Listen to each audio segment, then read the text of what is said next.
Hello, Roftwood. I'm Zombie GG with the Roftwood Coordination Center, proudly presenting you with a post-apocalyptic production I like to call an RCC Fireside Chat. My guest this episode is the Malton Medical Staff's own head of security, Sunflower. Thanks for tuning in, and I hope you enjoy the show.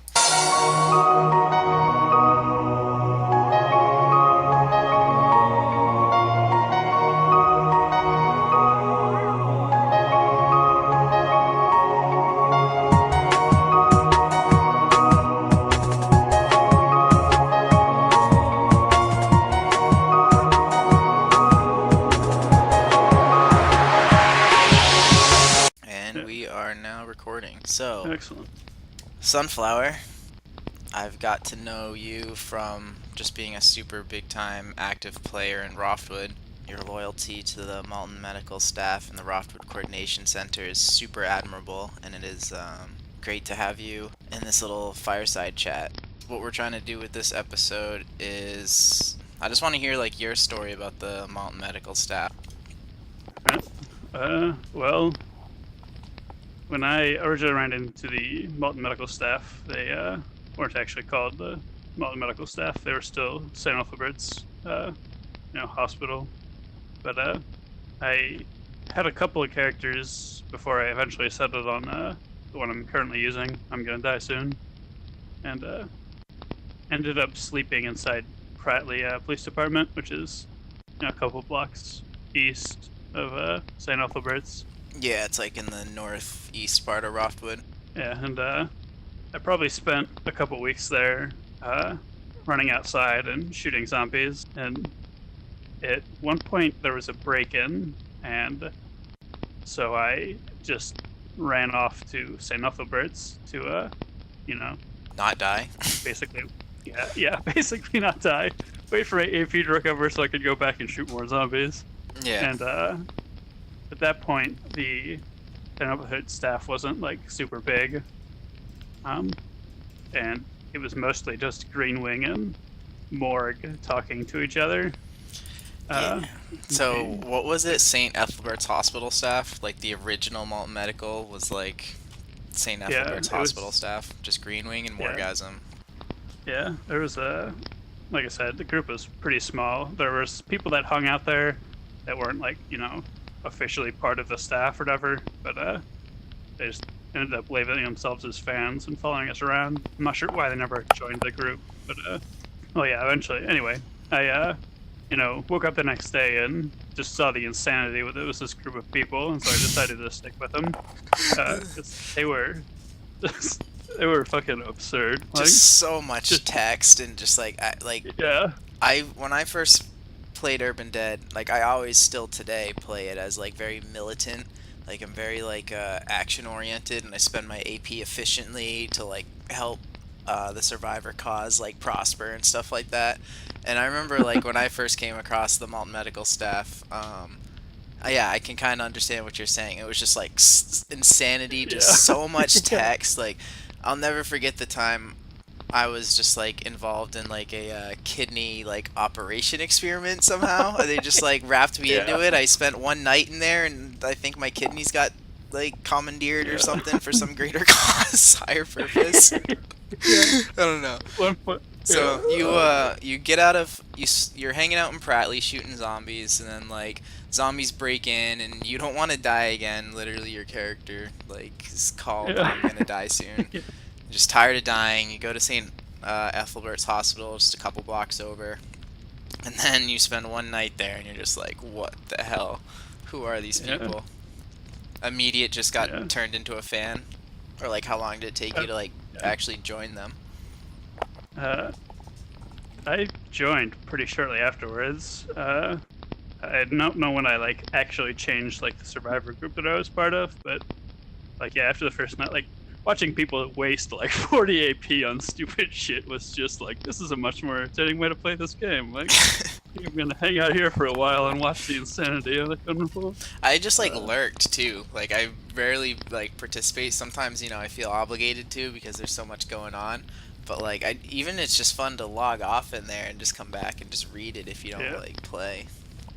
Yeah, all the stupid shit they get up to. Fighting the alligators in the sewers and trying to break out of the hut, yeah. What? Just like there's sewer systems outside of St. Ethelbert's or something. Yeah. It's ridiculous. Colorful, creative, imaginative. It's so awesome. And that's really kind of the point of these fireside chats, is we're trying to like rehash some of these awesome moments in this like fun little like forsaken browser game or whatever. Was there like an actual leader or something, or like how was that organized? Greenwing was the leader of the MMS for a pretty long time. There's more people in the group at that point, but I don't remember who's joined when. It was fluctuating like Urban Dead tends to. People just stop playing and stuff. So, what year were you doing this Prattley stuff and hanging out with the St. Ethelbert's hospital staff? I want to say it was 2007. Damn, that's old A school. little over a decade ago. Yeah. Do you remember when St. Ethelbert's made the switch to Malton Medical Staff? What was it? Were you guys just like all of a sudden? Because I remember when I first started playing back around like 2007-ish, I remember seeing those guys in Edgecombe kind of frequently. Yeah, so the group started growing like exponentially quickly at some point. Like it just got, I don't remember if it was us getting attacked by something. I want to say, and this probably isn't right, but it's been so long, but I want to say the RRF came to just went on one of their mall tours, right, and started wrecking everything. And and so they ended up in Roftwood, and the MMS, being their chatty selves, was like and then people kept coming, and more people would show up, and the entire suburb was just falling to pieces around us, and the only things that were left were the mall, like the NT, and fucking St. Ethelbert's was like 4 or 5 steps away from every other survivor center, right? Yeah. And eventually the mall fell and the NT fell, and it was just fucking St. Ethelbert's, and we had probably 150 to 200 survivors, like just chilling. Everyone left who was standing was just in St. Ethelbert's. And the weird let's just sit here and talk thing made people so active that it was almost impossible for the RRF to break into the building, because there was always somebody on doing something stupid, right? And so they'd see, oh look, the barricades are being attacked. Let's just like in the middle of some crazy text thing, it's just barricades are down, and then it's just zombies are. I don't know. It's just, man. We actually have screenshots of text from the RRF forums of some of their members being like, we need to destroy that fucking hospital because these assholes were coming out. Like, certain people of the MMS, more specifically, were coming out and performing musical numbers for the hordes outside. God. And then they would just hop back in. And it was, we were just fucking with it so much. The group musicals, like, outside? Yeah, like, we'd just sit here and, type out, lyrics to songs or whatever, and eventually we died like everyone did, but we had fun with it, and we eventually ended up migrating, I want to say, to the east and northeast, and to like the Pimbank, Edgecombe area. Yeah, which is probably when you might have seen it. We were talking about. Yeah, because I hung out in Edgecombe for a while on my first character, and then I eventually saw how rich Roftwood was in resources once I started understanding the game. But yeah, my super early days, they were Malton Medical Staff at the time. But I do remember Greenwing and Morgasm and their presence in Edgecombe, and exactly what you're saying about the all of it, just hilarious role playing in game, just APs fired off in these, I don't know. Yeah. Very different ways than I would fire off AP. Yeah, and not the most efficient group, that's for certain. But a group that stood the test of time. We're talking right now in 2018, about the Malton Medical Staff. They got a recipe that, I don't know, adds a lot of fun to the game, I guess, to keep it short and sweet. Yeah. I think a lot of it has to do with how they spend AP. Yeah. So, tell me about Jack Neon. Okay. So, Jack Neon was this guy. I have the utmost respect for Jack Neon. He was so first and foremost, over the top absurd. he used to play as a survivor character who would come in and just screw with us. He'd, destroy the generators or, spam random bullshit, kill people. And one day, he just was standing as a zombie outside the hospital, and his character profile claimed that he'd been permanently zombified by the MMS. And it was just the most outrageous claim. Like, we had somehow, hacked his profile and, gave him brain rot. And so he just, took to this, daily ritual of logging on, attacking the barricades, breaking in, we'd kill him, throw him back out.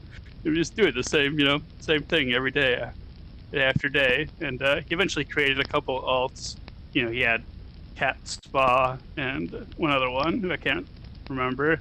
But, it was just, to me, it was the funniest thing because, I took a couple, years-long hiatus from the game. Yeah. And every time I came back, there was still just this guy logging in outside the hospital routinely to smash Cades. Yeah, and it was just one of the funniest things, and I think that's what was a good entrance back into the game, right? Yeah. Because it was just, yep, he's still fucking there, just waiting, and Jack is a very interesting player, and then those accounts all went inactive, and we now have Banana. Yeah, I was just gonna say the behavior seems strikingly familiar to Roftwood's current, jester. Yeah. That guy is the most chaotic character. Jack disappeared the same time Banana showed up, so I think he just swapped over to a new character to find new ways to screw with us. Yeah, he's such a chaotic character, like you said. He'll revive people, or he'll install generators, but then he spams random shit on the radio. Dude, he doesn't even kill people. He's only killed me a couple times, but he has smashed my face in the ground with axes multiple times. Yeah. Many times I've just been slaughtered by Jack Neon axes to 3 hit points, and then he just spams a banana on the radio in front of me. And then we'll just stand there he's not, he'll just be what are you gonna do about it? And I'm just dude, I don't know, man. I've never been in this position before. I don't know. I think he does more good than bad, honestly. And I don't even think his bad is that bad. It's almost like comical relief. Yeah. Here's a character that I don't really super remember, that we talked about a little bit earlier before we started this. Omega Omnis. Yeah. So. What time do you think this was going on? If you had to throw a year out there. This was probably a couple of years after I started playing. So probably 2010? Maybe 2000. Yeah. Sometime between 08 and 10. This Omega Omnis character just shows up in Roftwood. Yeah. So the MMS was targeted by player killers or player killer groups, especially when the game was back when it was more active. We got lots of attention from some very odd people sometimes, for better or worse. And one of them, in particular, Omega Omnis, because he operated mostly by himself. He was kind of trenchcoatery. I think his group was the Shadow Hand or some shit. He classic villain stuff. Yeah. Yeah. And his character profile was some guy wearing a trench coat with 30 shotguns strapped to him. Oh, whatever. It's great. And, whatever. Yeah. I kind of miss seeing some of those guys around sometimes. Yeah.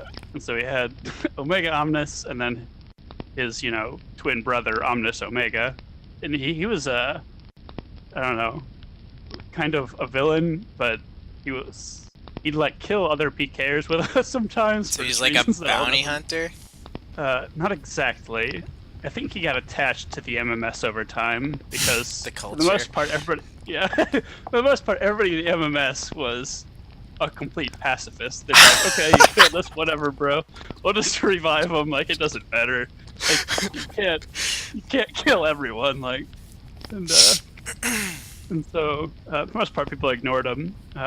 Me being I had created the character with the intention of just being very shooty. And so I would occasionally go and hunt him down with the SC mercenary company. There was another group that... The Shining Crest mercenary company led by Sazan? Yeah, Sazan, yeah. And so he was, very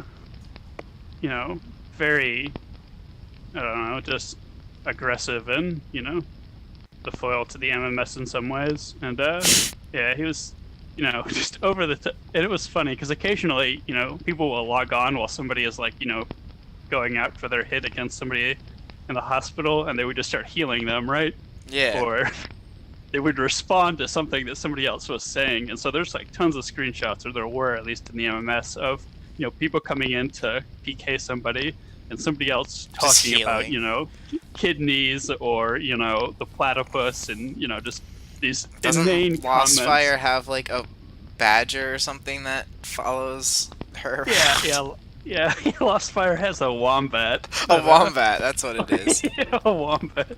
And there's so many story text AP things about that freaking wombat, dude. Yeah. I don't even hang out in the hospitals that much, and I know about that wombat. Yeah.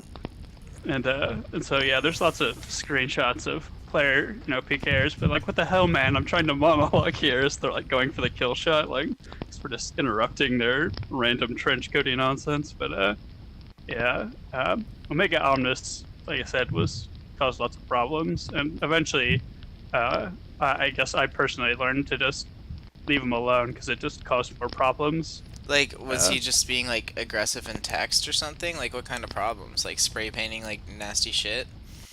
Oh no, I mean, he never caused any problems. There were some really, really weird things. The Columbine kids, I think, were pretty, trolly about the whole. They'd defile bodies and text and all kinds of weird shit. Columbine kids. Yeah, that sounds like a type of group that knows no limits as far as uncivil conduct is concerned. Wow, what an aggressive name. A very triggering name, Yeah. And, Omega Omnis was pretty vanilla, just comes in, murders some people, leaves. Okay. Any kind of text at all, or just actions? It was mostly just actions. He would occasionally just actually hang out in the hospital and not do anything.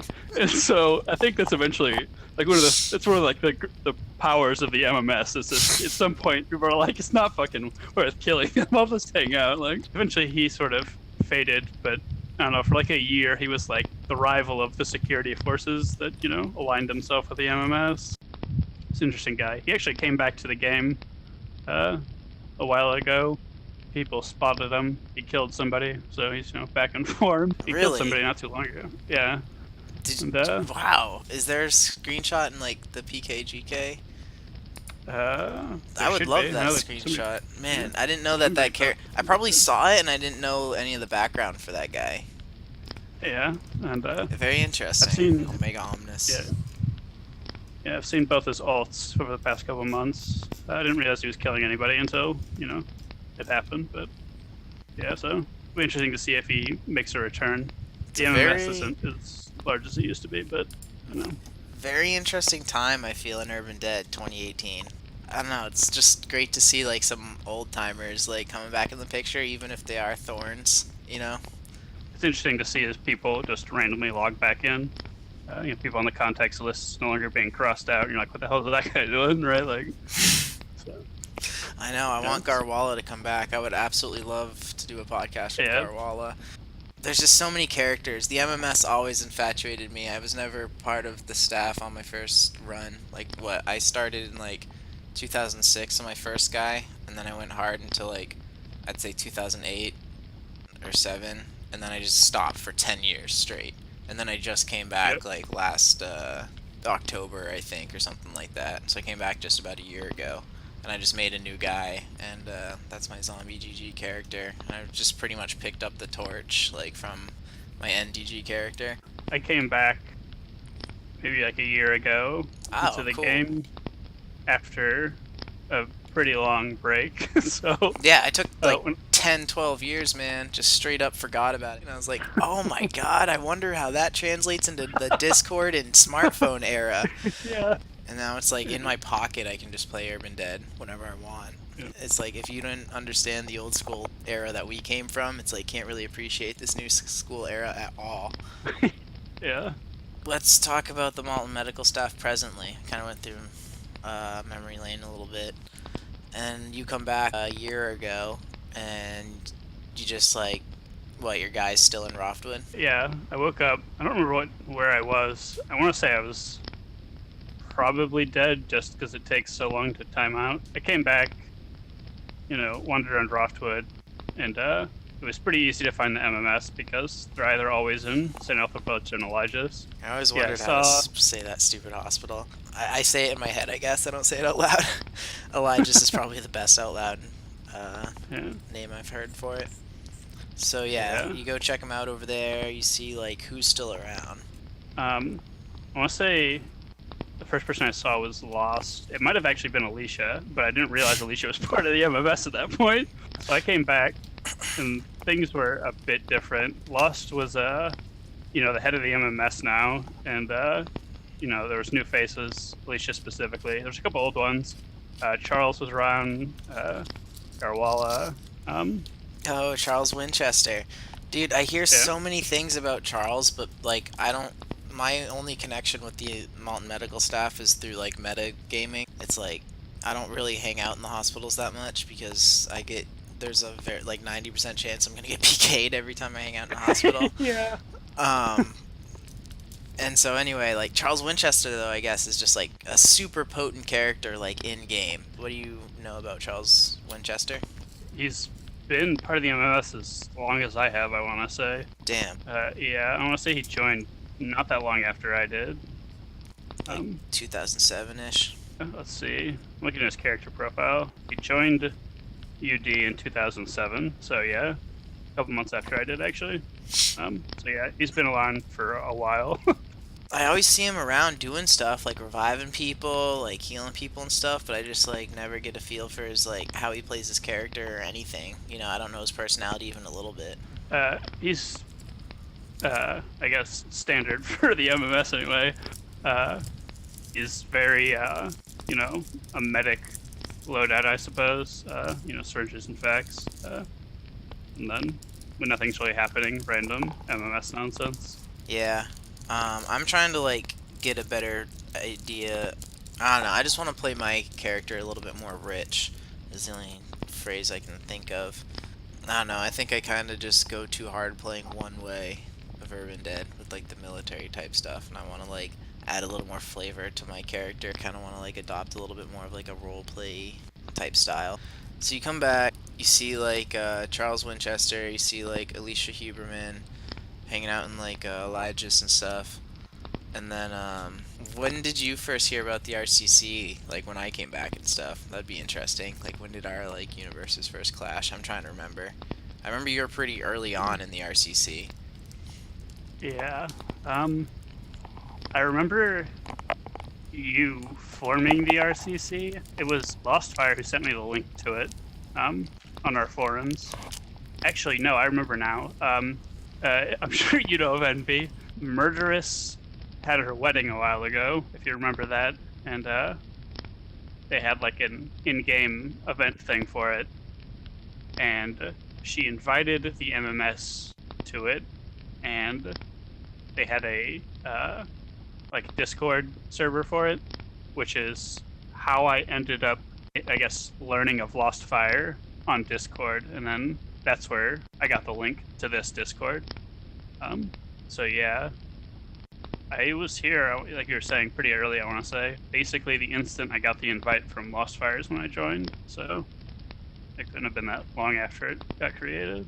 That's crazy that Murderous's wedding is kind of, like, responsible for you getting in to Discord. I was already on Discord because I play other games, but that was how I ended up meeting Lostfire on Discord, because I didn't realize anybody else in the MMS had Discord. But yeah, it was kind of, like you said, kind of strange that Envy, specifically Murderous's wedding, is what ended up bringing me into the RCC. Yeah, that's pretty funny. I don't know. I can only say that since you've entered the RCC, like, pretty early on, you've just been, like, such a pillar of the community and so much help. Like, I don't like to tag too many people, because I just don't think they'll respond in a timely manner, so it's not really worth tagging them. But you're one of the dudes who's, like, when I tag, it's, like, I'd say, like, 90%. It's either, like, the thing I wanted is accomplished and you post a screenshot, or you just like straight up tell me that you don't have the AP or something like that.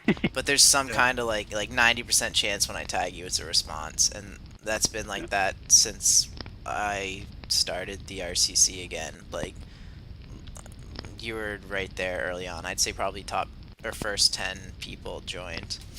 I don't know if we can actually see any of those statistics, but yeah, man, I really have grown to appreciate you as a player and person in this game. I'm super thankful that we've got to meet up and stuff. Yeah, it's been a lot of fun.